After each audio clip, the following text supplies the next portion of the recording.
नागभूषण कार्यक्रमात मुख्यमंत्र्यांनी पुन्हा एकदा शिवसेनेवर तोंडसूक घेतलेला आहे। जेव्हा मी मुख्यमंत्री पदावरून पाय उतार होईल तेव्हा मुंबईकर म्हणतील की नागपूरच्या माणसानंच मुंबई बदलून दाखवली, असं मुख्यमंत्री म्हणालेले आहेत। नागभूषण फाउंडेशनतर्फे मुख्यमंत्र्यांना नागभूषण पुरस्कार देऊन गौरवण्यात आलं। केंद्रीय दळणवळण मंत्री नितीन गडकरींच्या हस्ते मुख्यमंत्र्यांना हा पुरस्कार देण्यात आला। सरकारमधील नोकरशाही सहितांनी आपल्या भाषणातून समाचार घेतला।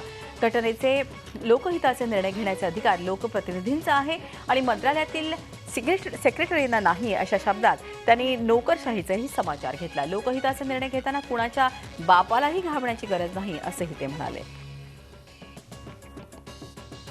महाराष्ट्राचा मुख्यमंत्री म्हणून काम करत असताना मला ही गोष्ट माहिती आहे की महाराष्ट्राचं भाग्य ठरवण्याचा अधिकार हा जनतेनं निवडून दिलेल्या नेत्यांना आहे।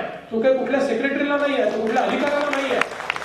आणि म्हणून ही जी निवडून दिलेली व्यवस्था आहे, ही व्यवस्था जी जनतेच्या आशा आकांक्षा पूर्ण करण्याकरता तयार केलेली संवैधानिक व्यवस्था आहे। या व्यवस्थेने निर्णय करायचा आहे आणि मग जनहिताचा निर्णय असेल तर कोणाच्या बापाची चिंता करायची नाही, तो निर्णय करून टाकायचा आणि तशाच प्रकारचं काम ते करायची सुरुवात आम्ही केली आहे। सगळ्यात चांगली गोष्ट आहे की आम्ही सत्तेच्या सगळ्या ठिकाणी केंद्रबिंदू असूनही आमच्यामध्ये सगळ्यांमध्ये एकता आहे आणि आम्ही दोघांनी काळजी घेतली की कुठल्याही परिस्थितीत आपल्या पक्षाची एकता, आमची मतभिन्नता असते काही वेळा, पण आम्ही चर्चा करत असताना त्यातून दोघंच विचार करून ठरवतो काय करायचं। मोरपिसाची आवड साऱ्यांनाच असते। या मोरपिसासाठी वेडा झालेल्या एका व्यापाऱ्याला काही भामट्याने चक्क 12.5 लाखांना लुबाडलंय। अखिलेश पांडे असे या व्यापाऱ्याचं नाव आहे। मुंबईत दुर्मिळ वस्तू खरेदी करणाऱ्या जे ग्रुप ऑफ कंपनीच्या नागपुरातील मुकेश नावाच्या एजंटनं त्यांना हातोहात फसवलं आहे। उत्तर प्रदेशातील लखनौमध्ये दुर्मिळ आणि करंट मारणारा मोरपंख आहे। या मोरपंखाची किंमत आंतरराष्ट्रीय बाजारपेठेत 200 कोटी असल्याचं त्याने पांडे यांना सांगितलं। हा मोरपंख कमी किमतीत खरेदी करा आणि जे कंपनीला जादा किमतीत विकून नफा मिळवा, असा सल्ला त्यानं पांडेला दिला। विश्वास बसावा म्हणून त्यांना मोबाईल फोनवर असलेला एक व्हिडिओ क्लिप देखील पांडे यांना दाखवली। अखिलेश पांडे गजभियेच्या आमिषाला बळी पडला। लखनौमध्ये जाऊन त्यानं मोरपंखाचं प्रात्यक्षिक दाखवलं, मात्र पांडे यांना मोरपिसाऐवजी रिकामा डबा देण्यात आला। या प्रकरणी पोलिसांनी मुकेश गजभियेला अटक केली असून त्याच्या साथीदारांचा शोध सुरू आहे।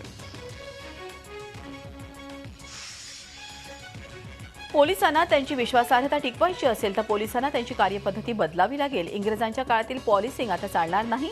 लोक पोलीस ठाण्यात येताना घाबरायला नको, त्यांना त्या न्यायाचा भरोसा असायला हवा, असं स्पष्ट मत मुख्यमंत्री देवेंद्र फडणवीस यांनी व्यक्त केलं आहे। गुन्ह्यात पीडित महिलांसाठी नागपूर पोलिसांनी सुरू केलेल्या भरोसा सेलच्या उद्घाटन प्रसंगी ते बोलत होते।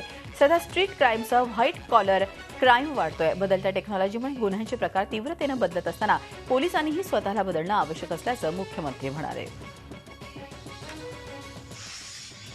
चंद्रपूर पोलीस दलानं सरत्या वर्षाच्या शेवटच्या दिवशी अनोखी संवेदनशीलता दाखवली। सलग 9 वर्ष बॉम्बशोधक कार्य आणि गुन्हे तपास कामात आपली चोख सेवा प्रदान करणाऱ्या मादी श्वान खुशी हिचा निरोप सोहळा समारंभपूर्वक साजरा करण्यात आला। अर्धांगवायूनं आजारी असलेल्या खुशीला एका झटक्यात कामावरून कमी करणं ही प्रथा मोडीत काढत तिनं दिलेल्या सेवेसाठी तिचा सन्मानानं निवृत्ती सोहळा आयोजित करून पोलीस दलानं तिच्या कर्तव्यनिष्ठेला एक प्रकारे सलाम दिला। मुंबई अग्निशमन दलातले जवान राजेंद्र रंगनाथ भोजने यांचं दुर्दैवी मृत्यू झालेला आहे, निधन झालं आहे। राजेंद्र हे रेस्कोस इथे 10 डिसेंबरला एक पक्षी वाचवण्यासाठी विजेच्या खांब्यावरती गेले होते। त्यावेळी बाजूने जात असलेल्या रेल्वेच्या उच्च दाबाच्या इलेक्ट्रिक वायरशी संपर्क झाल्यानं राजेंद्र आणि त्यांचे साथीदार गंभीर जखमी झाले होते। त्यांना ऐरोलीच्या बर्न हॉस्पिटलमध्ये दाखल करण्यात आलं, पण 21 दिवसांची त्यांची मृत्यूशी झुंज अखेर अपयशी ठरली। राजेंद्र यांना शहीद जाहीर करण्याची मागणी त्यांच्या कुटुंबियांनी केली आहे। पुणे महापालिका निवडणुकीत आम्ही भाजपसोबत युती करणार आहोत। शिवसेना सोबत आली तर आमची सत्ता येईल। महापालिकेत सत्ता आल्यावर आमच्या पक्षाला महापौर पद मिळावं अशी मागणी पालकमंत्री आणि मुख्यमंत्र्यांकडे आपण करणार असल्याचं केंद्रीय राज्यमंत्री रामदास आठवले यांनी पुण्यात सांगितलं। नवीन वर्षानिमित्त त्यांनी एक कविताही ऐकवली। नवीन आलेलं आहे वर्ष आणि नरेंद्र मोदीमुळे आम्हाला सर्वांना आलेला आहे हर्ष। आणि त्यामुळे मी हे तर सांगितलं की आता आपल्याला की 2000 हे वर्ष आलेलं आहे 2017 आणि आमच्या सरकारकडून तुम्हाला अजिबात होणार नाही का खतरा। आणि तुम्ही आता विनाकारण इकडे तिकडे मारू नका शकरा, कारण आता आम्हाला सापडलेला आहे चांगला बकरा।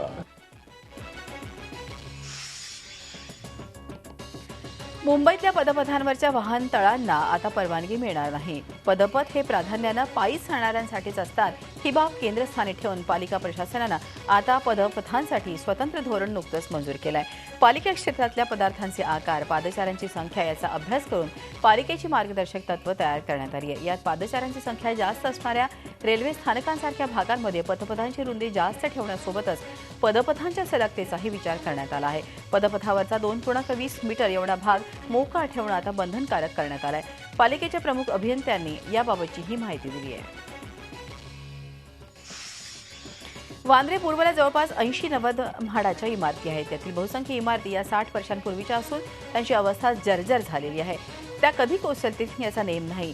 यातच या इमारतींमधील रहिवाशांना या इमारतींचा पुनर्विकास करण्याची परवानगी सरकार देत नाहीये. त्यामुळे इथल्या रहिवाशांनी साखळी आंदोलन सुरू केलं आहे.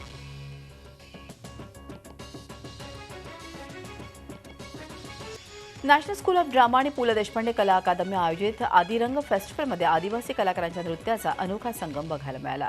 महोत्सवाच्या समारोपाला बॉलिवूड अभिनेता नवाजुद्दीन सिद्दीकीनं खास हजेरी लावली. नवाजुद्दीनचं कलाकारांनी वाजत गाजत खास आदिवासी नृत्याद्वारे स्वागत केलं. नॅशनल स्कूल ऑफ ड्रामाचा विद्यार्थी असलेल्या नवाजुद्दीननं अशाच कलाकारांपासून आपल्याला प्रेरणा मिळत असल्याचं सांगितलं. बॉलिवूड इंडस्ट्रीत काम करत असताना जेव्हा निराशा येते, अभिनय संपलाय असं वाटतं, तेव्हा नॅशनल स्कूल ऑफ ड्रामाचे दिवस आठवतात आणि पुन्हा नवीन ऊर्जा मिळते असं त्यानं म्हटलंय. 3 दिवस चाललेल्या या महोत्सवात देशाच्या विविध भागातून आलेल्या आदिवासी कलाकारांनी आपल्या कलेद्वारे उपस्थितांना नैसर्गिक नृत्याची एक अनोखी मेजवानी दिली. आई थिंक मुझे जब सैचुरेशन पॉइंट आता है एक्टर की लाइफ में कि यार बहुत सारे जो सीखा है वो कहीं अभी ख़त्म होता जा रहा है, उसके लिए और कुछ चाहिए. तो आई थिंक आप लोगों से बेटर कुछ नहीं हो सकता अगर हम लोग उस चीज़ को आके देखें, क्योंकि ओरिजिनलिटी यही है. देसी गर्ल प्रियंका चोप्रा सध्या बॉलिवूडमधील ब्रेक घेऊन हॉलिवूड इंडस्ट्रीत दाखल झाली आहे. इथे आल्यानंतर प्रियंकानं तिथले काही किस्से शेअर केले. लहानपणीच्या काही गोष्टी आपण अजूनही विसरत नसल्याचं प्रियंका म्हणते. त्यामुळे लहानपणी दार लावलेल्या घरांची बेल वाजवणं आणि झोपलेल्यांना जागा करून पळून जाणं हा आमचा छंद होता. अमेरिकेतील एकदा अशीच हुक्की आली आणि आपण एका घराची बेल वाजवून तिथून पळ काढल्याचं प्रियंकानं म्हटलं. अशी धमाल करताना एक वेगळाच आनंद मिळत असल्याचं ही देसी गर्ल म्हणते. छोट्या छोट्या गोष्टींमधून आनंद घेत लाईफ एन्जॉय करायची हाच आपला फंडा असल्याचं प्रियंका म्हणते.